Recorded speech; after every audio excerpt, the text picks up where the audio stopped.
All right, so moving on to the next fight, we've got Makwan Amirkhani Makwan. versus It's not. There's no R in it. Makwan. It's like Makwan. Yeah, either way. Makwan Amirkhani versus Danny Henry. How do you like this one?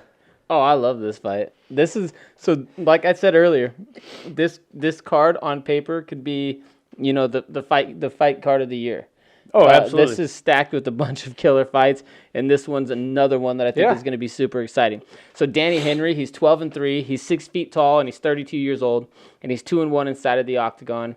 Makwan Amirkhani, he's 15-4. He's 5'10" and 31 years old, and he's been inside the UFC octagon since 2015. Yep. He's currently 5-2 in the UFC.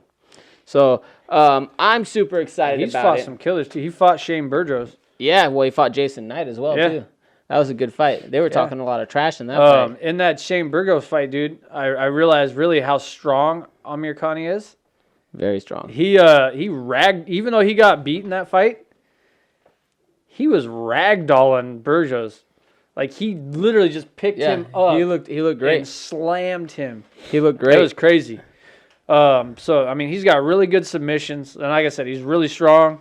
Very well One thing he does he gets hit a lot on the feet, but I mean, he's a submission guy. Yeah. Well, I mean, this fight's going to be interesting because Danny Henry's a submission guy too, right? Danny Henry, I think that he's the taller guy. He's going to have the longer reach. He fought Daniel Tamer, who's a monster, who I think was undefeated at the time with several first-round knockouts, and he got hit. Didn't he beat both the Tamer brothers?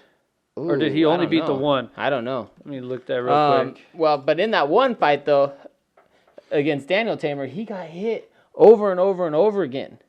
And he never seemed to back up or even get hurt by it at all. He was getting hit with some heavy, heavy heat in that fight. That was a good fight, and he just kept going. He got pummeled in that fight. Yeah, well, and then Daniel Tamer tried to submit him a few times. Yep. He showed great submission defense. He was able to fight off all the submissions. He showed awesome transitions. I know. And it was weird because Tamer looked really small. I think he's got like 38 wins in kickboxing too, something crazy like that. Something crazy like that. But it was an interesting fight overall watching that. He showed a strong chin. And then after that fight, Danny Henry went on to fight Hakeem Dawood from Canada, who was a huge prospect, who was a huge prospect, probably still is a big prospect. Yeah. And he submitted him right out of the gate. It was like 39 seconds, and he hit him with a nasty guillotine. Folded him over and just put him out cold. It was great. So after that, though, he ran into Dan Iggy, who... Well, with the Dawood fight, though, I think he landed a really nice shot. Oh, he hit him right before that. Just clocked him, and Dawood went down, and Henry just grabbed it, locked it up. Ripped it up, and submitted him. But then he goes on, and Dan Ige, who's headlining Wednesday's cards. The next card. It's the next one. I think it's the 18th. But he ended up getting tapped out by him in the first round. Yeah. Rear naked choke. Yeah. I think that's why. So when we come to that, I think it's going to be interesting how this all plays out. It's crazy because you got two really good ground guys. Mm-hmm.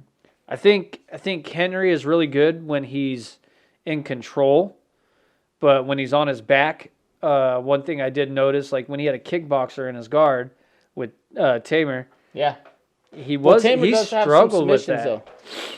So, I don't know. It's close. I picked Amirkhani via decision. Ooh, that's interesting. I picked Dan Henry by submission round 2.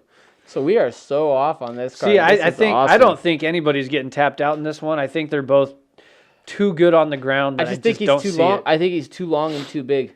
Yeah. And but long, lanky guys can get held down. Well, long, lanky guys are also really good at submitting people. Yeah. So I think that's going to be the biggest deciding factor is going to be the size difference there, and he's going to use that to set up a submission. Yeah, we'll see. It's going to be interesting.